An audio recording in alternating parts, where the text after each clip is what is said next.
Okay, so why don't we get started? And I guess it's now it is good afternoon to everybody.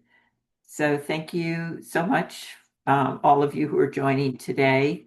And I'd like to just briefly introduce myself. I'm Susan Krieger, the founder and CEO of Prospect HR Consulting. We provide HR services to small and medium-sized organizations, both in the not-for-profit as well as for-profit sector. Um, I'm going to focus on the HR side of our presentation, and I'd also like to give Lindsay Ryan an opportunity to introduce herself, and she will be bringing in the HR tech side of the conversation. So, Lindsay, if you wanted to introduce. Yeah, cool. Thanks, Susan. Hi, everybody. I'm Lindsay Ryan. I am with a company called Justworks. We are a PEO and payroll company specifically designed for small businesses, but I'm here to speak from an educational standpoint as well on just PEOs in general and how HR tech really adds nourishment to your HR and people experience. I'm really excited to have this conversation today, and I'll let Susan take us away. We are here to help, not to sell. Great. Good. Thanks, Lindsay. So just a few housekeeping items before we jump in. Just everybody should realize their cameras are off and they're on mute. But we would like to get your participation by please ask any questions that you have, put them in the chat. We'll probably go back and forth between answering them in real time and waiting for the end to answer. But please put them in as you think of them so you don't forget, and we can connect them to the questions that you have in mind. Okay, so let's just jump into our presentation. Here we have our agenda set up, and what we'd like to talk about today is really helping to reframe how we think about HR, sort of the functional administrative parts of HR, particularly, and looking at the connection between those systems, payroll, admin systems, and culture, and how those things really intersect. How HR systems should support and not complicate your mission, and your mission can include your broad mission or your specific mission for HR. When growing, also looking at when growing organizations need to evolve their HR practices and grow, and how an HR tech system can help you do that. And then some of the risks that nonprofits and organizations might overlook as we do this.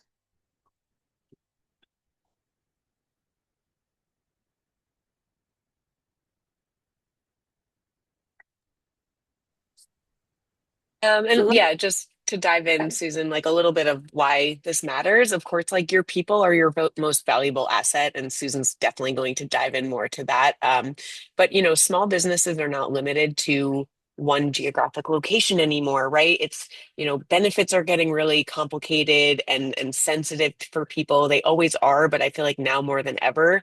And then small businesses are really vulnerable when it comes to compliance risk because you don't know what you don't know. So it's really valuable to have these advisors on your side and just folks that you can trust. And the competition for talent like really is high.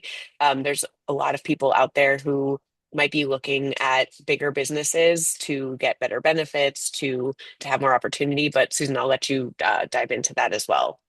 sure. Thanks, Lindsay. And I'm sure that all of you here are wearing many hats.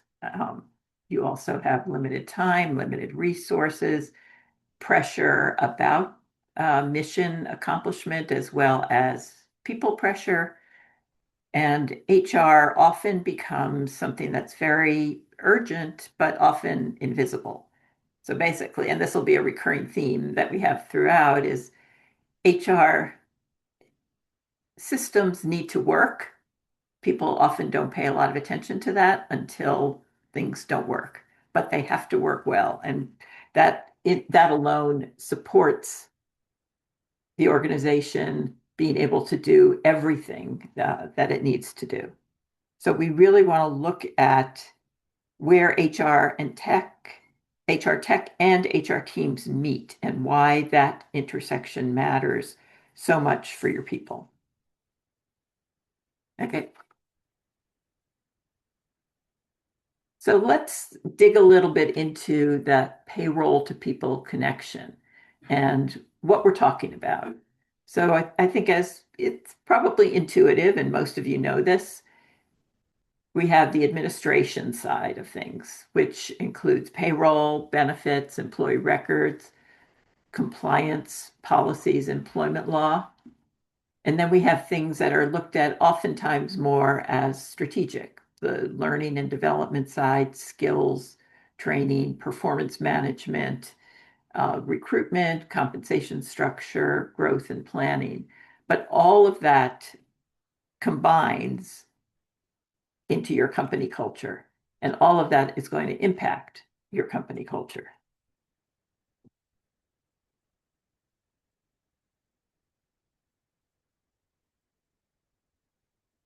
So HR systems uh, are mission infrastructure. I think that's a good way to think about what we're really trying to uh, get across today. HR is not just administrative. HR is administrative, but it's not just administrative. So those two, that intersection is what's really critical and important to think about. Every HR process reinforces your culture. Administrative decisions have a huge impact on trust, the values of your organization, retention, and those systems need to reinforce the value, not contradict them. So in HR, the way things get done sends signals. So whether or not leadership realizes that things like a late payroll, unclear policies, constant manual workarounds, they undermine the confidence in your organization. They undermine mission-driven direction, and they make it just basically harder to get things done. People stop trusting your systems. Um, that trust often spills over into leadership and how leadership is seen. I want to mention here an area where we often see this happen is around onboarding. So onboarding this is the first look into an organization. And if that gets sort of off track, that can create problems from day one. So onboarding is a critical point in time for an employee as they enter a new job, a new organization. It gives them a picture of what to expect. And another thing that's very important to think about is it's starting to create psychological security and safety in terms of how they're going to approach their job. And we often see that onboarding system is disjointed. Information gets input in lots of different places, and that creates confusion. So you have a situation where from day one, people are feeling frustrated. So that's an example of something that we often see where the systems, where HR and the administrative piece is often misaligned.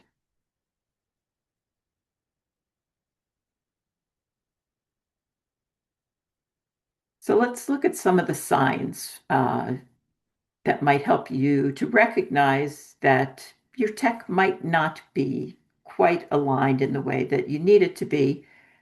And either you need to use what you have better, or maybe you need something more or something new. So some of the warning signs for the misalignment, you have manual workarounds. We see that all the time. And manual workarounds are going to happen. It's not that they will completely be eliminated, but when they start becoming your standard practice, that is a sign to you that something is not working in an efficient way. You might have policies in place that people don't fully understand because they're not communicated well or they're not implemented in a way that people can really work with and make happen in real time.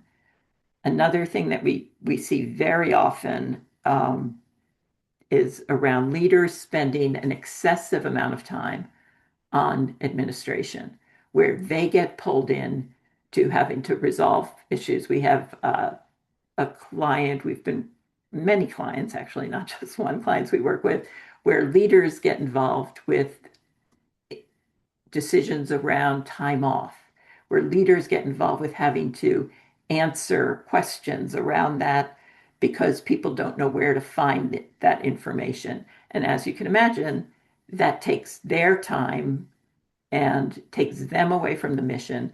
And once again, creates some insecurity on the part of the employee as to does this organization know what they're doing? Another thing to really pay attention to is inconsistent answers to things. Inconsistency is a problem not only on a time, from a time perspective, in terms of how much it's getting in the way of people finding answers, finding consistent answers, but it also leads to legal and regulatory risk because people are hearing different things um, about the same questions. So it then can turn into looking at people being treated differently, asking the same question, but getting different treatment. And that can lead to legal risks.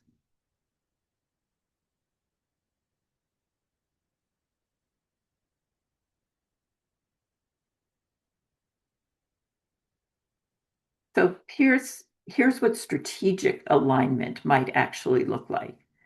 And think about how this might apply in your organization. It's going to be different for different organizations, but we're going to try to give you sort of a basic framework for you to work with and bring back to your organization to think about. So these are concepts that both apply to the admin side and the HR people practices or strategies. Um, you want to have clear roles and expectations. You want that with your people. You also want that in terms of how your systems work, what things work for you, how they work for you, having your employees understand that certain things will help them do their jobs better and is not just something that's getting in the way. Fair and transparent pay practices. That's an area where you want to make sure you have clear alignment in what you're presenting to staff, how you pay your people. Transparency in pay has become over the last several years critical to organizations internally and externally. As most of you know, things need to get posted externally around pay practices.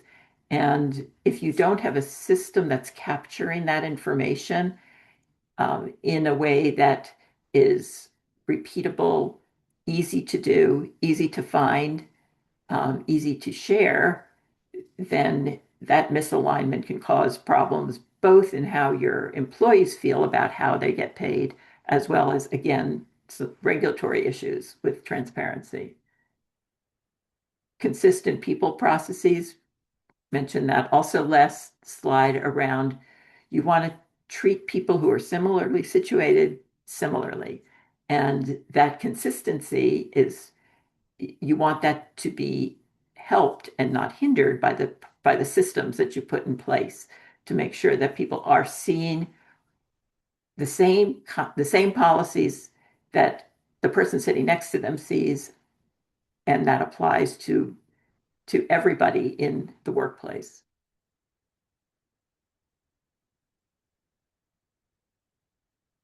So, a couple of things I want to add to that.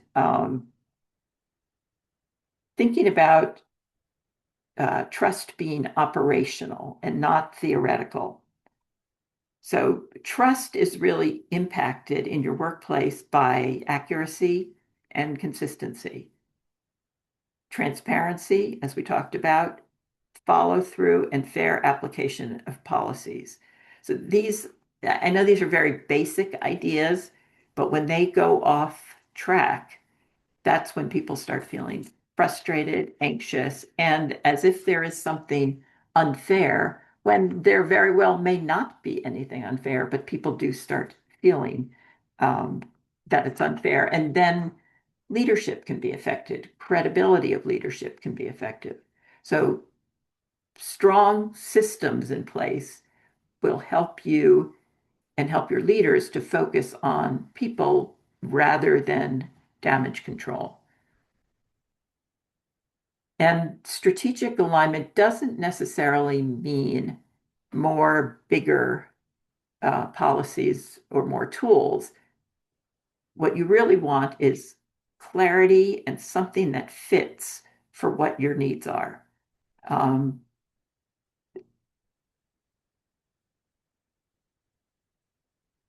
Along with that, you want to assure that these systems are easy to administer, easy to explain, and scale with your growth. I'll end this slide with simplicity is strategic.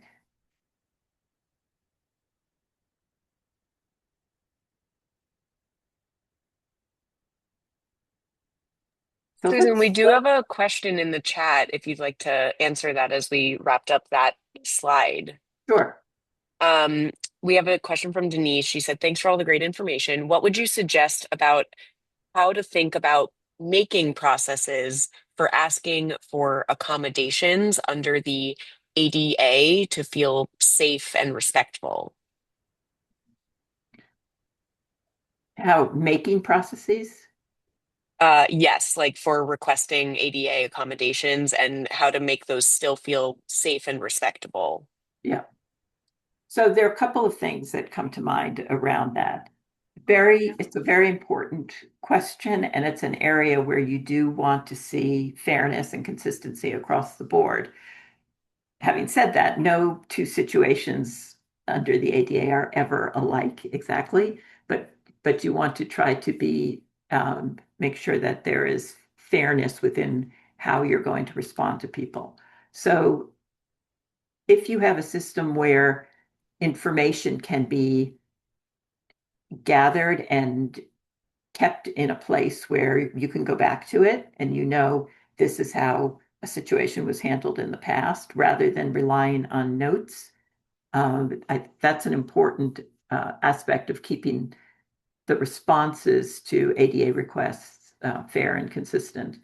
So having a place where history is maintained is important. Having a way for people to make requests in a confidential manner is also important. Having a hierarchy within systems is important for who sees what in connection with ADA requests. So these are different things that you can look for in connection with an HR system that you might want to put in place.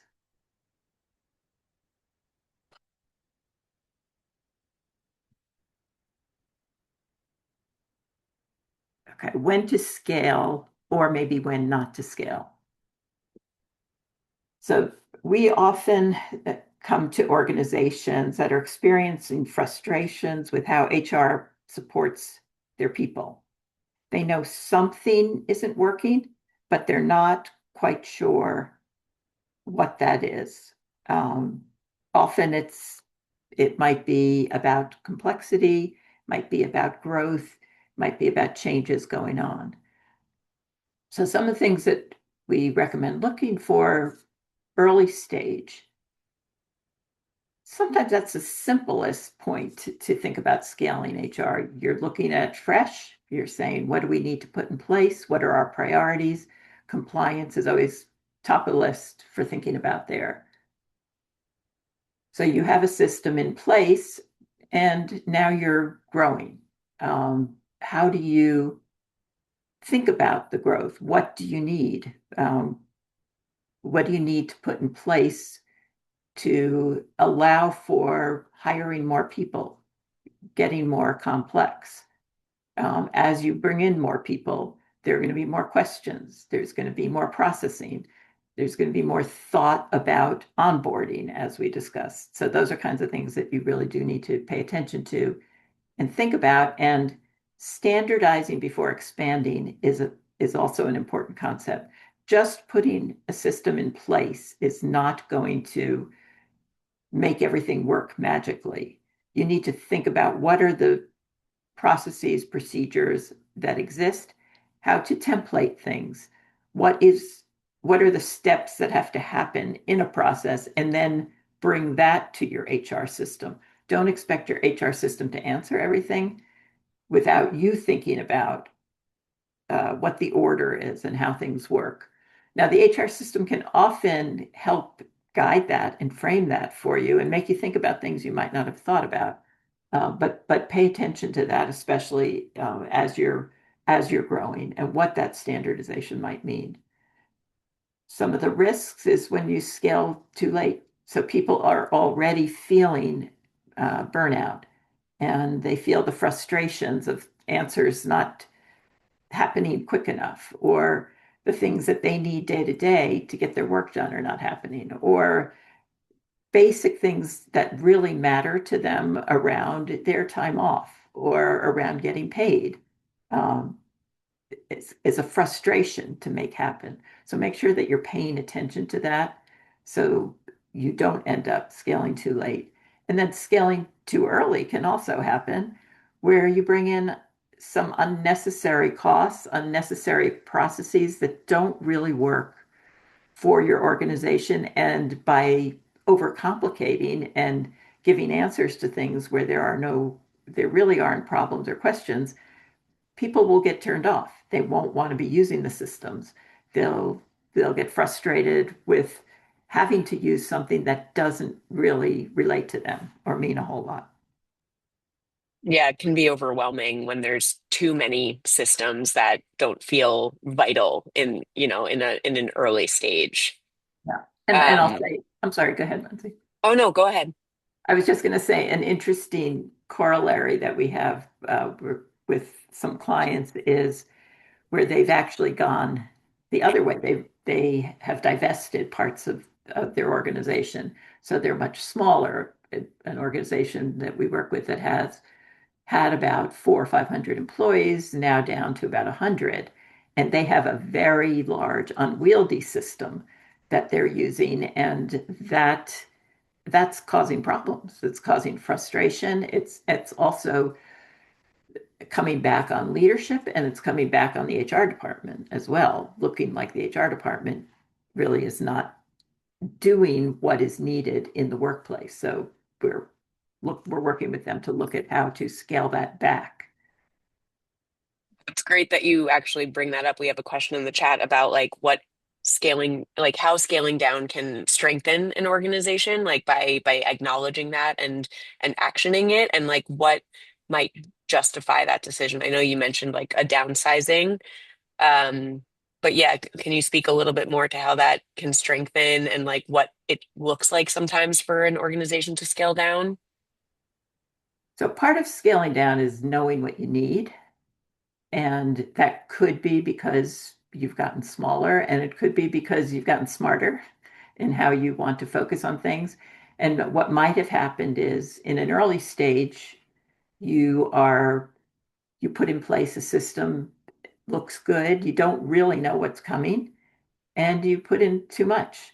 So it becomes it's burdensome from the start and doesn't really serve as a support to employees. And they'll know that very quickly.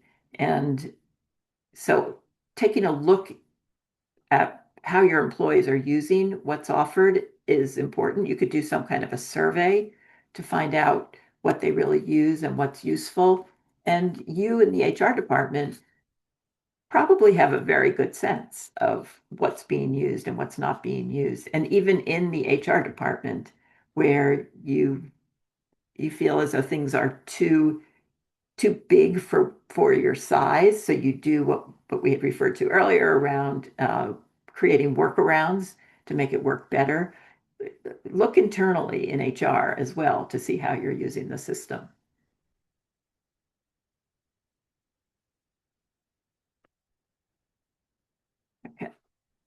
So here are some signals for you to think about, showing you that it's maybe time to scale your HR.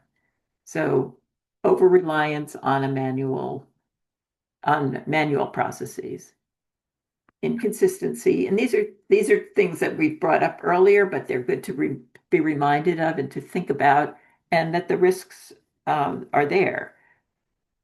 There are inconsistent manager practices, increased employee relations questions, managers coming to you constantly asking for clearer guidance. Another thing that we often see is managers coming to you for guidance. You know, in HR, this exists in a policy, this exists in our handbook. We know where it is, but your team doesn't know where it is. So part of making sure that the systems are working is also making sure that the managers and the employees know where to find things.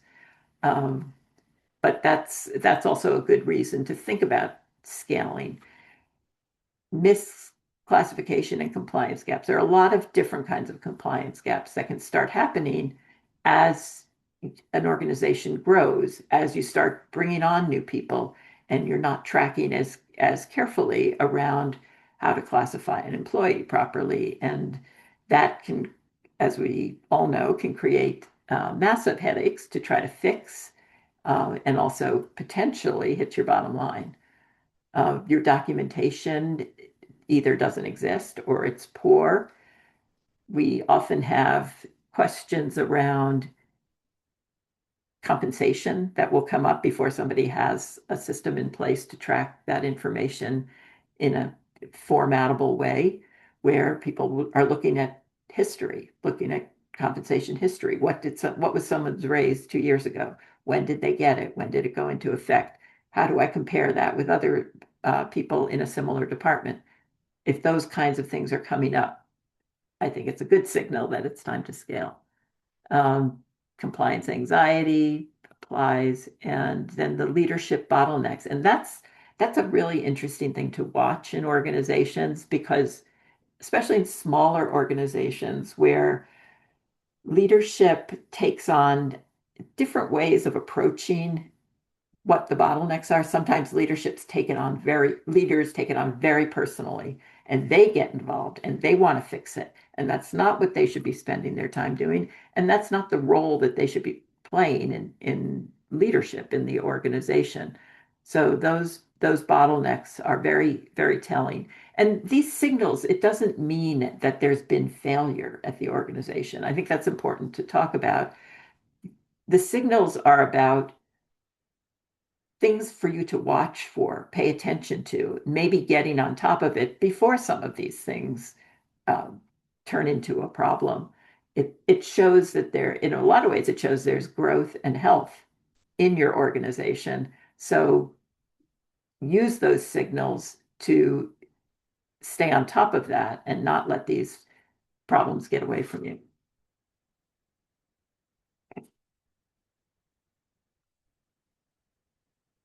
So there are costs for waiting to scale. And sometimes leadership doesn't maybe see the connection between maybe putting some money into scaling your systems.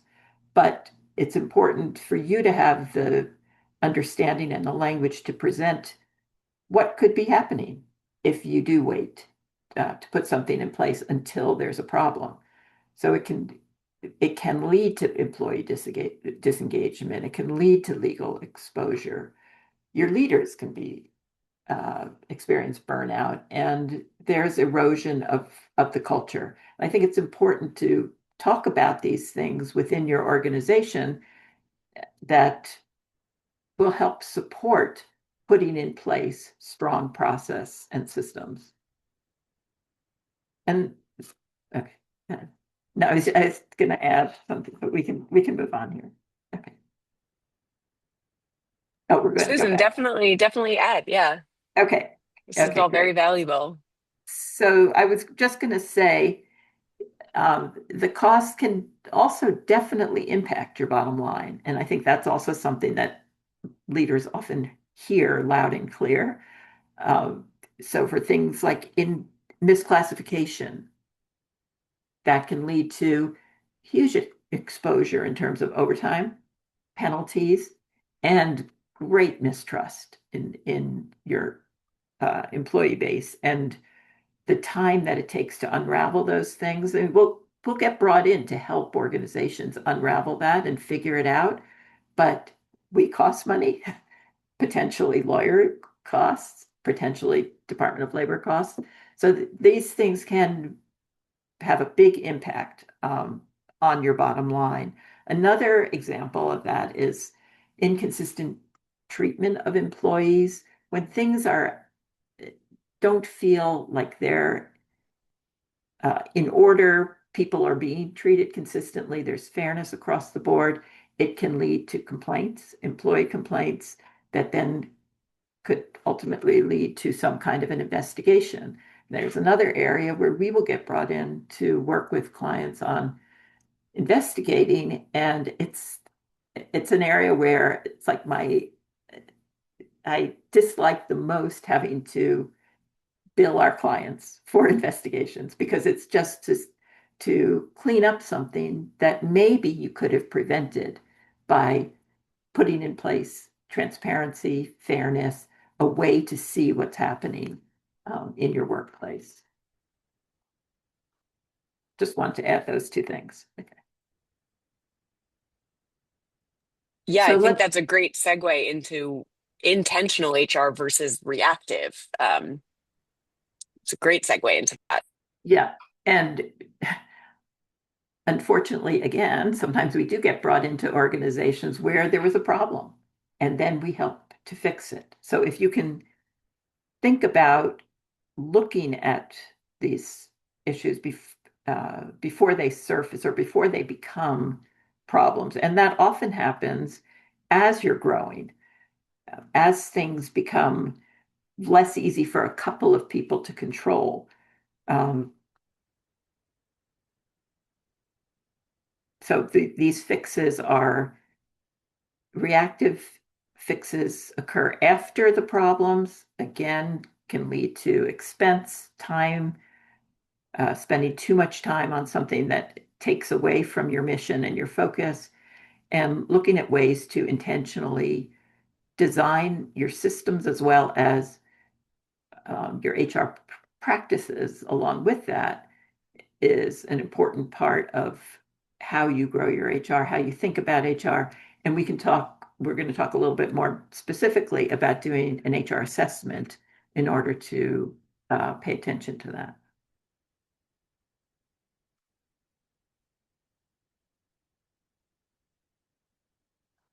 So our session today is how HR technology can support all of this and how it enables your consistency. It centralizes your information. It reduces administrative burden. And we didn't talk very much about supporting distributed teams, but that's a very big part of having a system that's consistent when everybody isn't in the office, everybody isn't hearing the same things or seeing the same things. Also having distributed teams for one of the things we really rely on companies like Justworks and organizations like Justworks, other PEOs, is to make sure that we are compliant in different places because small organizations you might have 10 employees and you might be in 10 different states and you still have to support them. You're still required to comply with those 10 different state regulations, laws, tax requirements. Um, so before I turn things over to Lindsay and dive into the technology portion, I'll just leave you with three reminders. Thinking about finding the right technology with due diligence, responding to and understanding the right needs. And that can be through an HR assessment, through an analysis through a survey, through something that HR puts in place to make sure that they're paying attention to what's needed.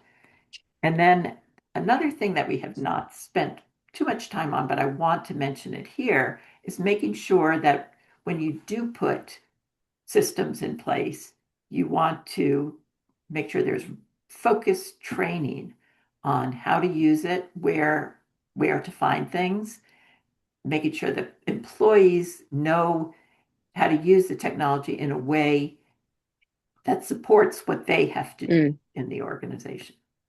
yeah. So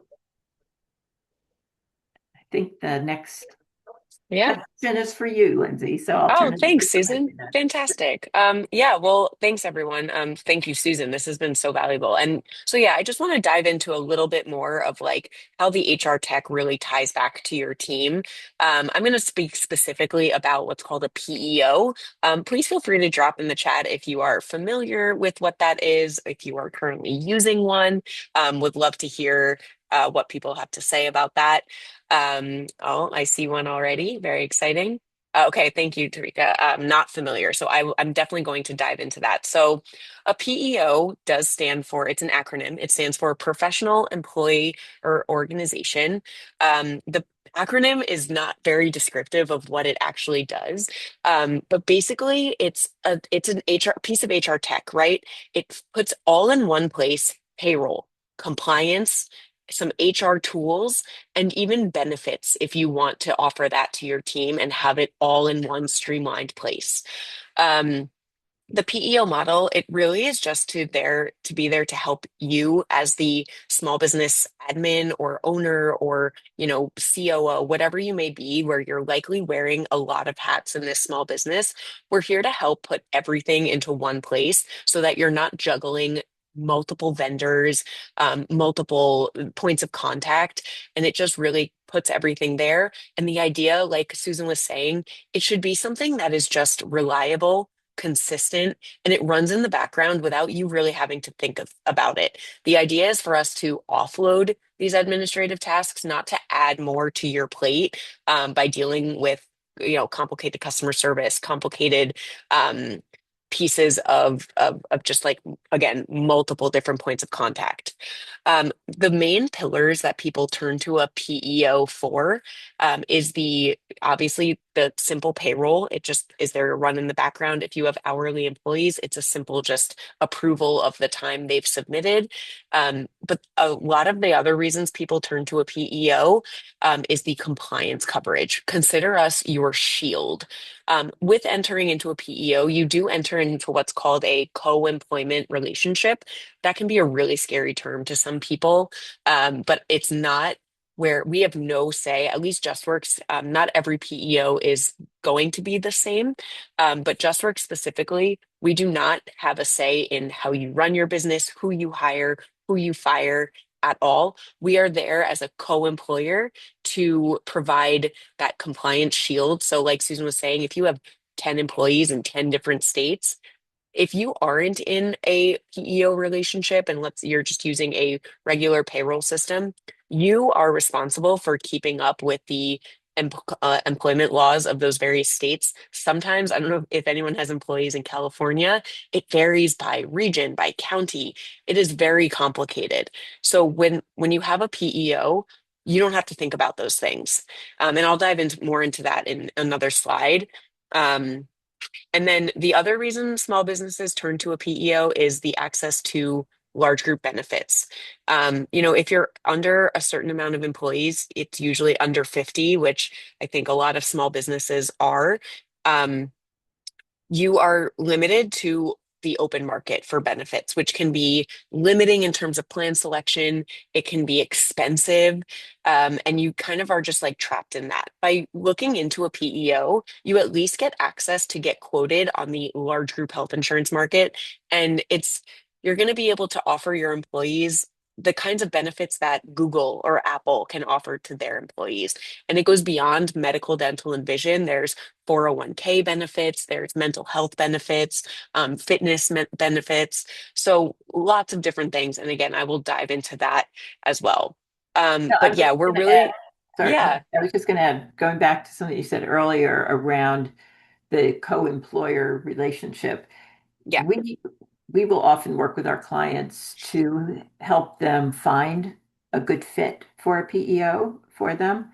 And that is something I would like to mention to all of you on the call that it's something to pay attention to and make sure your lawyers look at that because it can Hmm. it can really vary, as Lindsay said, between different PEOs, how they legally how they structure that co-employer Absolutely. relationship. So that is Yeah. definitely something to think about. Yeah, definitely. Always read the fine print, and have your trusted advisors, whether it's an HR consultant like Prospect HR or a lawyer, like really look into that with you and ask those questions as you evaluate.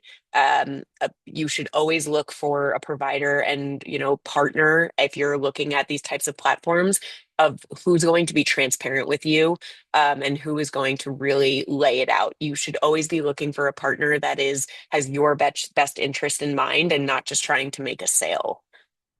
Because this is truly a partnership. Your people are so valuable. The way they get paid is really valuable.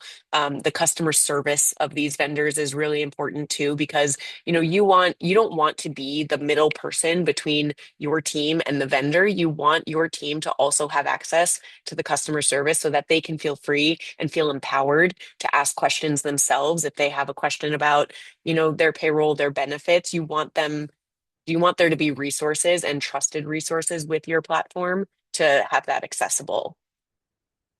So for JustWorks specifically, our mission is to help small businesses grow with confidence. We are very targeted for small businesses. Our founder created us because he was part of a small business and he was on a platform that was just they were getting ignored because they were focused on bigger companies. So we are really focused on companies from sizes 2 employees. That's our minimum for our PEO, which is very small. You just need two W-2s or, an owner and a W-2. And we work with folks up to about like 250 employees. Um, Alex has a question. Yeah, great question. Yeah, so that's how we kind of classify it. It's by employee size. You don't need to have previous payroll history if you're just getting started. We work with folks this is their first time paying their people. You've classified them, you've gone through that process with your accountant or your lawyer to classify your people the right way, like Susan was talking about. And now you're paying your people for the first time. It's really exciting. And we are very well versed in that because that is our focus. And the idea is to help you grow and scale as you need to on your own time so that you can focus, like we're here to run in the background, like I said, so that you can focus on your mission, on your sales process, whatever you need to do to grow your business or just, stay afloat, right? Maybe you don't want to scale to 300 people, but maybe you want to stay at 10 and that is perfect for your business. We are here to help in that way, however it takes. Um, so we have a really simple user-friendly platform. The idea is that every employee is going to be able to use it. They do self-onboarding when it comes to getting hired. They input their bank account information, all that stuff. We can dive into that another time. But, we just and we have our customer service is real people. They are US based real people, and that's what we want. We want it to be a people-to-people connection, so that everyone feels really well taken care of because, as we've been talking about, your people are your most important asset. The business cannot run without them.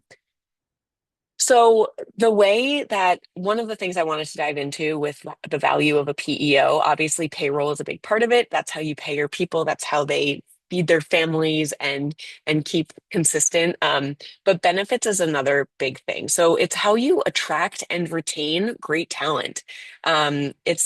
It's a huge part of running your business. There are big companies out there that can offer really great perks, like really rich benefit plans, flexibility. That can be really tough for small businesses, especially if you're kind of just doing it all yourself as the founder. Benefits, it will influence how employees perceive their workplace. Health insurance and retirement plans, they send a clear message to your team that you care about them and it's about what your company values. Um, so that's where JustWorks and a PEO or a PEO like JustWorks can really help you get a real edge in that piece of things. You get access to those big company benefits, but at a cost that's going to be helpful for small businesses. We can quote you in multiple ways in terms of the open market and large group. So we will work with you as a strategic partner to help you find the best cost for you and the best plans for your team. We take care of that heavy lifting too, because if you get benefits through us, you're also just doing your benefits administration on the platform. So again, not a lot of vendors that you have to deal with, and it's all just kind of happening in one place. Happy to answer questions on that. Um, you can bring your, thanks, Alex. You can bring your own benefits to a PEO. You do not have to get benefits through us. We can do a broker of record transfer, and you can keep it totally separate if that's what you want. A lot of people, their brother is their broker, right? So you want to keep it that way, and that is totally fine. Um, and then just beyond medical dental vision, like I said, there are lots of other things that you can get offered with the PEO, just really helping you stay competitive as a small business, so that, you don't have to lose your people to the Googles and Apples of the world. When it comes to compliance and risk protection, that is, a really unsexy part of owning a business, right? But it's one of the most important because it's really a small business killer when it gets ignored. You're wearing multiple hats, so it's hard to stay ahead of these constantly changing rules and regulations. But that's where we come in. We are handling the tax filings for you, the compliance monitoring, so things do not fall through the cracks. So you're not prone to big fines that can really come with missing out on compliance things. Um, Denise, I will get to your question in just a second. I do see it. And the most important thing is that you're not on your own. Like I said, we are your shield. You've got the HR and compliance experts available when you need them from JustWorks. And if you are working with an HR consultant like Prospect HR, you've also got their expertise. But with us, like God forbid anything goes wrong, we are taking that fine, not you, if you're with the PEO, just to make that extra clear. Um, it's compliance is really overwhelming, and having a PEO on your side can just help cut through that noise and cut through that anxiety. I'm just going to support that a little bit, a little Yeah. bit more even, Lindsay, because some of this, there's some that there's overlap with what a PEO can do and what we do as a business, but we love that extra level of support that the PEO brings to these kinds of compliance issues. And quite frankly, it sort of takes some of that off of our plate to worry about in Yeah, HR, so we can focus on other areas of working with absolutely. you as an HR partner. Yeah, and that's a great segue, Susan. Because your tech, that's not what you want your HR consultant that you're working with to be focused on. You don't want them to you are working with them for these larger projects that Susan has been talking about. The compliance factor is just a piece that you should be getting through your HR tech if that's a need of yours. You want to be using your HR consultant partners for much more strategic, valuable things, helping you with your people strategy and your people relationships. Before I pass it over to Susan talking about assessments, which can help you decide if a PEO is right for you or kind of where you're at and maybe what platform is best for you. Denise had a question asking what factors help organizational staff have an excellent relationship with PEO team members. That's a great question. I think you know, when you're on a PEO, you are looking for a great customer service team. If you're referred to a PEO by a partner, you also want like a partner like Prospect HR. Let's say they say, "Hey, I'd like to help you evaluate some PEOs. Let's look at JustWorks. Let's look at a couple of other ones."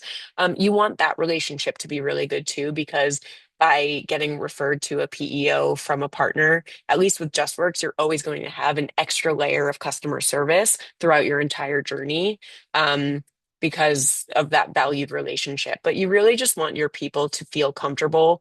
Like Susan was mentioning, the onboarding experience is really important with joining a new platform.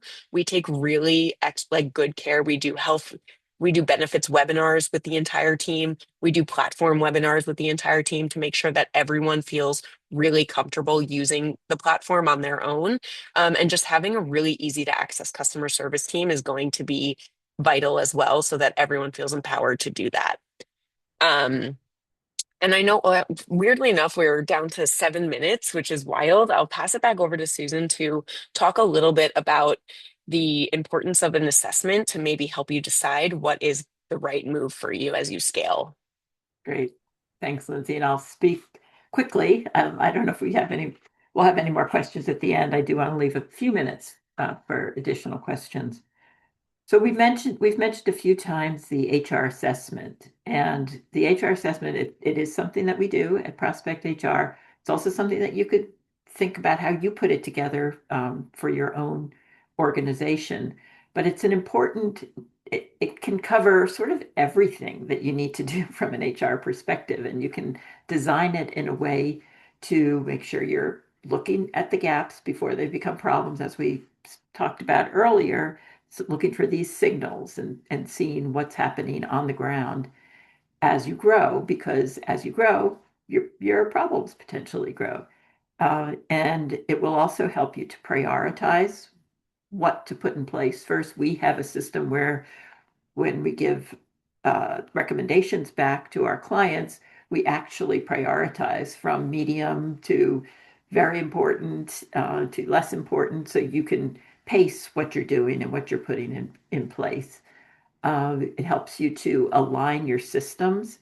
So as I left you with before Lindsay picked up the for the webinar, to make sure you know what you really are trying to fix with your HR process or HR admin systems.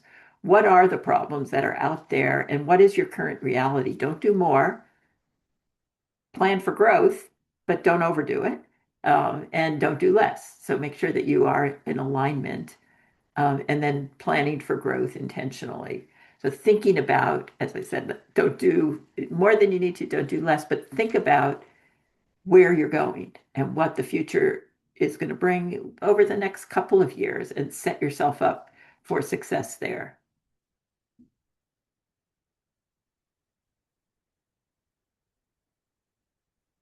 Okay, some of these real world patterns that we see uh, are around systems that get selected reactively rather than proactively.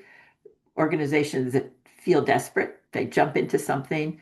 They heard, I was just on a call with a client where they were saying their leader, he every time he looks online, their ADP comes up. So let's get ADP. So it's often a reactive way of looking at what you need to put in place. We advise you not to do that reactively, but do your due diligence. HR knowledge, when HR knowledge is living in people's heads, often experience, we hear about that, we see that all the time, and it can sometimes be threatening for leaders because they want that information as a way of sort of having power in the organization, like they have the knowledge. But it's important that information gets dispersed and everybody in the organization knows what they need to know to do their business. Um, Exposing gaps, so making sure that you're looking at your regulatory requirements and assessing that properly. That's an ongoing thing to look at because these things change all the time. And uh, then we also see leaders feeling reactive and very stretched in what they need to do, and putting in place an assessment around that helps to focus, as we said, helps to prioritize and make people feel as though we have a plan. We know what we need to do going forward. We combine what our needs are with what our systems support.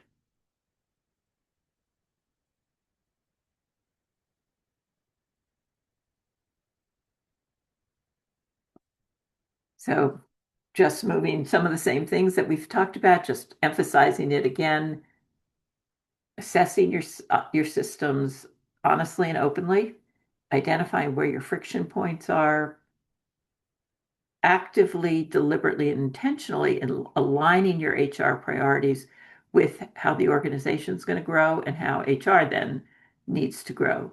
Invest before things break, and do it in a way that's the right size for your system. These are just ways that we partner with organizations more generally. We do a lot of HR assessments. Sometimes when we start an engagement, we'll do an HR assessment to get a good sense of what an organization has in place and what they need to put in place. But we also do leadership coaching, we do team building, fractional HR support, where an organization only needs some level of support, but not full-time support, compensation and benchmarking, executive search and recruitment, and performance management. So basically, a full-scale HR department where you can get, similar to what Lindsay was saying about a PEO offering the benefits that you might find at an Apple or a Google. We can offer HR support in a way that larger, more sophisticated organizations are getting that support, but you only need it in a smaller or fractional way.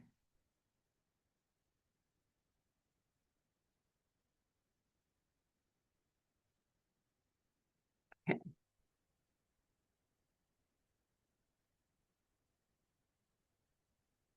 Few key takeaways. HR systems really do help shape culture and trust. And alignment with those things supports mission growth. It supports people being able to pay attention to what you want them to be paying attention to. And scaling your HR is about knowing the timing, thinking thoughtfully about what needs to get done, and remembering that most risks that might come your way are preventable or at least minimized with the right systems in place that give you the visibility that you need.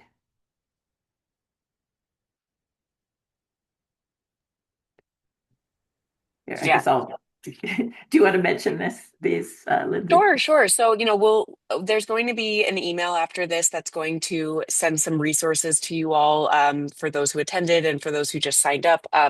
We have an HR readiness checklist from Prospect HR, as well as a couple of resources from JustWorks that are just a checklist of whether or not you may need a PEO if it's the right time, what qualifies as a good fit. Because, we like to be transparent of like, maybe you're not ready, maybe you are. And then just a PEO versus a standard payroll platform comparison. We'll send these resources to everyone. I know we're a little bit where we are at time. Um, but if for anyone who's left and for the recording, please feel free to reach out. This is our information. We'll be happy to just simply have a conversation. There are no strings attached with a consultation or a quick chat. Happy to answer any questions and send resources if that's of value to you. But yeah, our information is here. And Susan, if you want to just wrap us up. Yes, great. And the same goes for us. We're always happy to talk. We're happy to figure out, do you even need help? Are these things you can figure out on your own? What are resources? We're happy to have a consultation. Again, no strings attached as well. Yeah. But for today, thank you so much for taking this hour. We know your time is very valuable, so we appreciate you being here with us and hope that was helpful and useful to you. And we look forward to speaking to some of you again soon. Yes. Thank you so much, everyone. Have a wonderful rest of your day. We'll follow up soon. Bye, everybody. Bye.